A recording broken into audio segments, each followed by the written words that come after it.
உலகெங்கும் வாழும் என் இனிய சகோதர சகோதரிகளே, நான் உங்கள் விசிபி சாமி.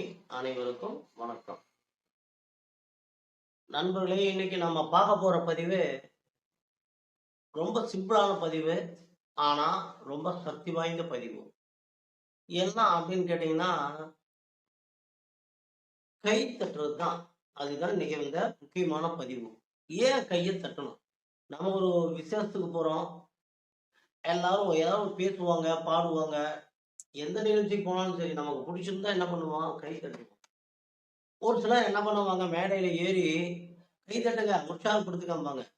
ஆனா கை தட்டுறது அப்படிங்கிறது நமக்காகத்தான் அப்படிங்கிறத நம்ம உணர்ந்துக்கிட்டோம்னா, நம்ம அவங்க பேசுறது பிடிக்கிறதோ இல்லையோ, நமக்கு ஒரு சந்தர்ப்பம் கிடைச்சதுடான்னு நினைச்சிட்டு நம்ம அழகா கை தட்டிக்கலாம். இப்ப இந்த கை ஏன் தட்டணும் அப்படின்னா, 3 விஷயங்கள் இருக்குது. ஒண்ணு, நம்மளுடைய உடல் உறுப்புகள் அனைத்தும் சுத்தமடையும். ஒண்ணு. 2வது, தொடர்ந்து நம்ம ஒரே இடத்துல கை தட்டுறப்ப நம்மளை சுத்தி ஒரு ஆறா உருவாகும், ஒரு சக்தி வளையம் உருவாகும். அது கண்ணுக்கு தெரியாது, பட் ஆனா உருவாகும். அப்ப அந்த இடத்துலயே நீங்க உங்களுக்கு ஒரு தீர்க்க முடியாத ஒரு பிரச்சனை இருக்குது, ஒரு வழி வேணும், இதுக்கு என்ன வழி, அந்த இடத்துல உட்காந்து யோசிச்சு பாருங்க, தன்னை போல விடை கிடைக்கும். ஸோ பிரபஞ்சம் நமக்கு எல்லாத்தையுமே கொடுத்துருக்குது. நம்ம அதையே கொஞ்சம் ஒரு முறையே ஓரளவுக்கு கத்துக்கிட்டோம்னா ரொம்ப ஈஸியா இருக்கும். ஆனா வாழ்க்கையில நம்ம பயணப்படுறதுங்கிறது நிறைய பேருக்கு ஒரு கஷ்டமா தெரியும். கஷ்டமே இல்ல, ஈஸி. சரி, இன்னைக்கு சப்ஜெக்ட் பாருங்க, கை தட்டுறது. இந்த கைனா எல்லாம் அந்த உடல் இருக்கிற தலையில் இருந்து கால் வரைக்கும் இருக்கிற அத்தனை உறுப்புகளுமே இந்த விரல்ல இந்த இதுக்குள்ளேயே அத்தனையும் இருக்கு. இடுப்பு குதம் வரைக்கும் தலையில் இருந்து அத்தனை உறுப்புகளும் இருக்கு. அப்ப 2 கையிலையும் அத்தனை உறுப்புகள் இருக்கிறப்ப நீங்க ஒரே இடத்துல இருந்து இப்படி 2 கையும் இப்படி வச்சுக்கோங்க, கும்பிடுற மாதிரி.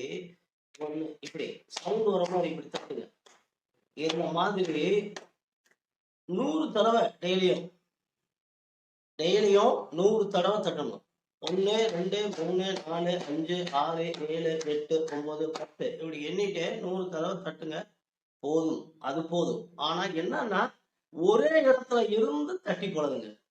ஒரே இடத்துல இருந்து அந்த இடத்துக்கு ஒரு மார்க் போட்டு வச்சுக்கோங்க. அந்த இடம்னா அந்த இடம் தான். அப்படி மாத்தாம ஒரே இடத்துல இருந்து நீங்க கை தட்டிட்டு வந்து பாருங்க, உடல் உறுப்புகள் அனைத்தும் சுத்தம் அடைஞ்சிரும். உங்களை சுத்தி ஒரு வளையம், ஒரு ஆறா, ஒரு சக்தி உருவாகிறத உங்களால ஈஸியா உணர முடியும். அப்ப அது என்ன பண்ணும்னா, எந்த பிரச்சனையா இருந்தாலும் உங்களுக்கு ஓடி வந்து உங்களுக்கு உதவுறதுக்கு உண்டான அனைத்து வழிகளையும் அது கொடுக்கும். இதெல்லாம் எப்படின்னா, நம்ம பேசுறதுக்கு என்னடா எல்லாரும் சொல்றாங்களே அப்படிங்கிற மாதிரி இருக்கும். பட் ஆனா அனுபவத்துல உணர்றப்பதான் நம்ம மனசு அதை ஏற்றுக்கும்.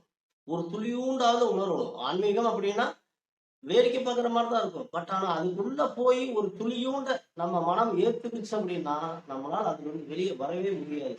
அந்த அளவுக்கு அதி அற்புதமான சக்தி வாய்ந்ததுதான் இந்த ஆன்மீகம். என்ன நண்பர்களே, எல்லாரும் கையை தட்டுங்க.